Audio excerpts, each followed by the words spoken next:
Welcome to the KPC Smart Money Podcast with Kevin and Karen Christ. So today we're going to talk about three words and what they mean in relationships: dependence, independence, and interdependence.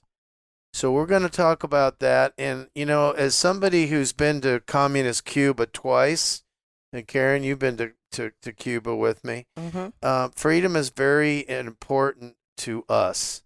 And, you know, that's probably why the 4th of July is one of my favorite holidays. You know, as the 4th of July gets close, I keep thinking about the interplay of these three words in relationships: dependence, independence, and interdependence. So, you know, we're gonna pull together the actual dictionary definitions of these words, and then and tell you what we think they mean and what's important. So, first, let's talk about, what does dependence mean? Yeah, well, the definition is the state of relying on or being controlled by someone or something else. And Does it sound like our lives in America over the last couple of years? Well, they're working on it. They're trying. Yeah. Thank goodness we're an independent group of people, and we'll get to that word next. But, you know, as it relates to people in relationships, we've all met people who are very dependent. They avoid making decisions. They'll always defer to somebody else, even if it might be harmful to themselves. And they feel that their emotions depend entirely on what happens with another person. You know, emotional dependency means getting one's good feelings from outside yourself. It means needing to get filled from outside rather than from within. And, you know, Kevin, we all see different forms of emotional dependency. Yeah, well, like dependence on substances such as food, drugs, alcohol, to fill the emptiness, to take away the pain. You know, look, I'm going to interject something right there. You know, we were created to worship, right? And when we have that absent from our life, we're going to find something to fill that hole, aren't we? Yep. And sometimes that's food, drugs, or alcohol, or it could be gambling. You know, we're looking for idols, right? Other than where we should be looking, and that's God. Dependency on processes such as spending, gambling, or TV, right? Fill the emptiness and the pain. We know what else? People with spending addictions. How about letting money be what defines your worth or your adequacy, or depending on getting someone's love, approval, or attention in order to feel worthy, adequate, lovable, or safe?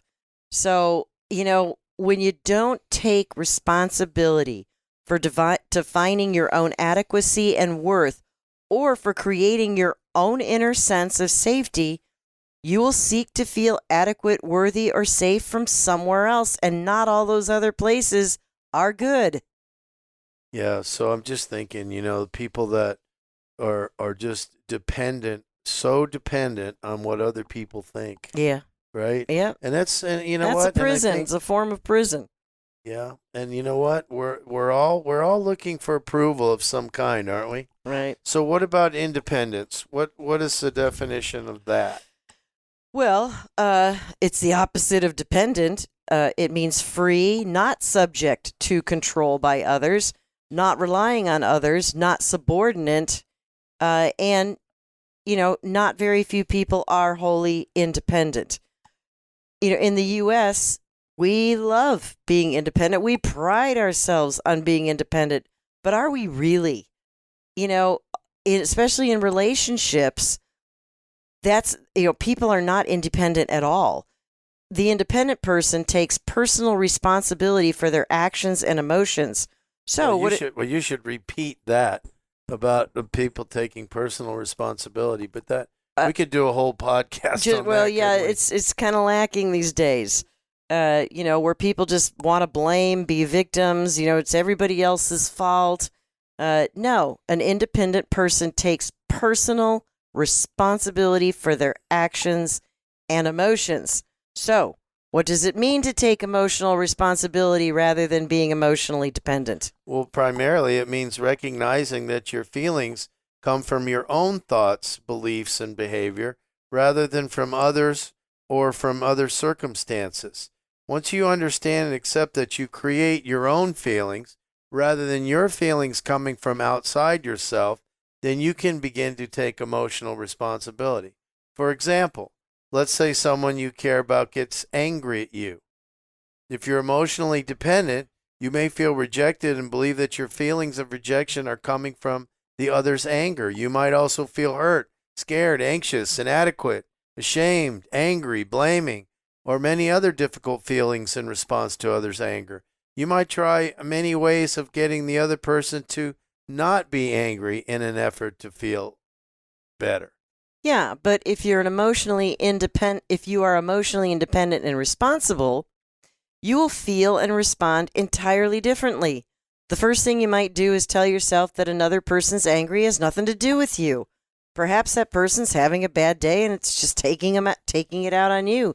Perhaps that person is feeling hurt or inadequate and is trying to be one up by putting you one down. Whatever the reason for the other's anger, it is about them, not you. You know, an emotionally responsible person does not take others' behavior personally. Knowing that you have no control over others' feelings and behavior, then you do not cause others to feel and behave the way they do.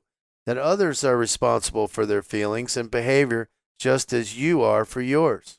Yeah, so the next thing an emotionally responsible person might do is move into compassion for the angry person and open to learning what's going on with the other person. You know, you might say, I don't like your anger, but I'm willing to understand what's upsetting you.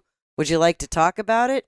You know, if the person refuses to stop being angry, and if you know ahead of time that this person is not going to open up, then as an emotionally responsible person, you would take loving action on your own behalf. You know, for example, you might say, I'm unwilling to be at the other end of your anger. When you're ready to be open with me, let me know. Meanwhile, I'm going to take a walk, or go into another room and so on. And an emotionally responsible person gets out of range of the attack rather than trying to change the other person.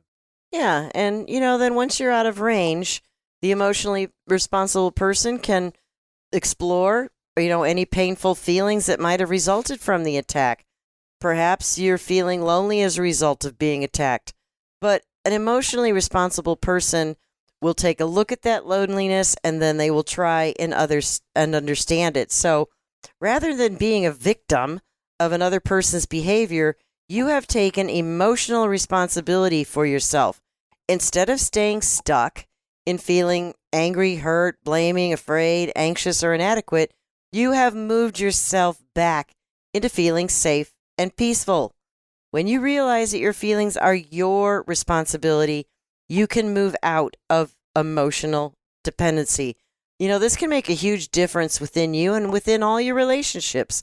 Relationships thrive when each person moves out of emotional dependency and into emotional responsibility. So, Okay. Kevin, why don't you tackle the last subject, which is really interdependence? Well, we know what it means to be dependent, and Right. now we've just learned what it means to be independent, which means really taking emotional responsibility Mhm. for your own actions and your own thoughts, right? Yep. Not letting other people push your buttons. Right. So, what is interdependence? That's mutually dependent, depending on each other.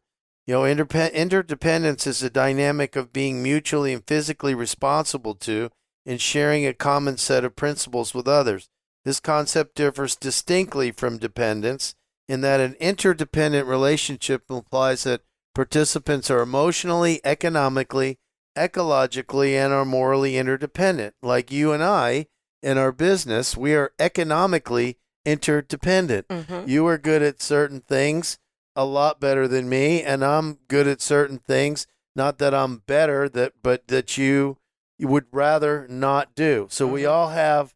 If you don't do what you do and I don't do what I do, it doesn't work out as well. Right. So we are interdependent.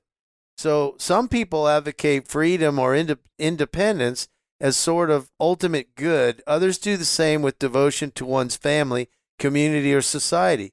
Interdependence recognizes the truth in each position and weaves them together. That's important. You know, sometimes, we're guilty, I know I am, of not realizing all that you do and how that all has to work together for the common good.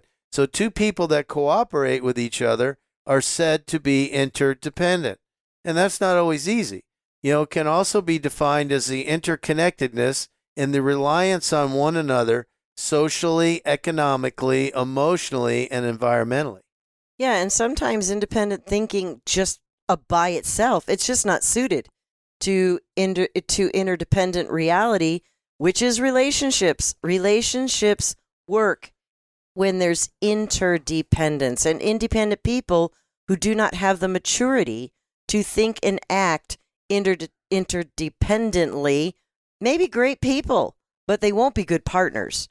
They're not coming from the paradigm of interdependency necessary to succeed in marriage, family, business, society, wherever interdependence is needed.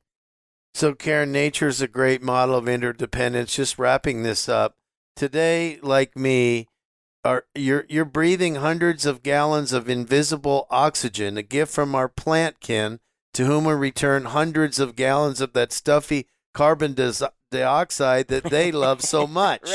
Right? Meanwhile, the flowers are getting nectar to the bees, who return the favor by pollinating the flowers. Now, I want to interject. I mentioned God earlier. This just didn't happen by itself. There you go. Okay? Yes. So, it's we have to face it. While rabbits are staving off foxly hunger, the foxes are keeping the rabbits from overgrazing their bioregion so that their species can continue to thrive. Right. It all fits one way or another in this dense web of interdependence. Right. So, to wrap it up, you can experience a near magical interdependence through good dialogue in your relationships, in your groups and organizations, your neighborhoods and communities. To nurture interdependence, you need to practice putting yourself in the other person's shoes to learn and encourage in yourself empathy and compassion. You need to leave your ego out the door of your home and think of what is good for all in the family. Remember the old saying, walk a couple miles in another person's shoes and you will truly know them. So I hope you have enjoyed today's program, and we look forward to talking to you again next week. You've been listening to the KPC Smart Money Podcast with Kevin and Karen Christ. To listen to more episodes, visit kpcsmartmoney.com. You can also find the KPC Smart Money Podcast on Apple Podcasts, Google Play, Spotify, and Stitcher. KPC Financial Solutions is an independent financial services firm that utilizes a variety of investment and insurance products. Investment advisory services offered only by duly registered individuals through KPC Financial Solutions, LLC, a registered investment company.